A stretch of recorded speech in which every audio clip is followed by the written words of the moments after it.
Merci Madame la Présidente. Évidemment très heureux de pouvoir porter cette proposition de loi visant à lutter contre les abus et les fraudes au compte personnel de formation.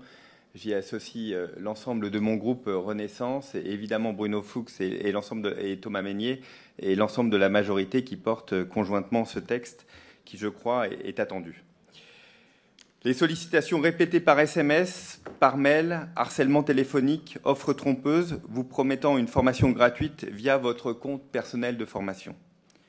Aussi ce matin, je vous prends à témoin, mes chers collègues, qui n'a jamais été la cible de ces pratiques commerciales agressives, voire abusives, visant à pousser nos concitoyens à acheter des formations contre leur gré.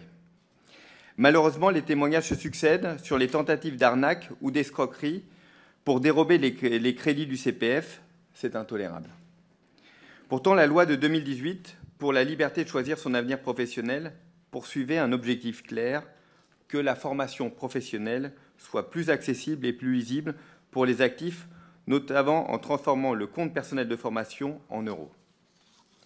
Une mesure qui a permis une véritable démocratisation dans l'accès à la formation. 3 ans après le vote de la loi, le succès du compte personnel de formation est incontestable. Plus de 2 millions de Français se sont inscrits à une formation. Cette mesure a permis de donner l'accès à la formation continue à des publics très éloignés. C'était notre objectif de celle-ci, et je pense notamment à tous les salariés dans les TPE et les PME.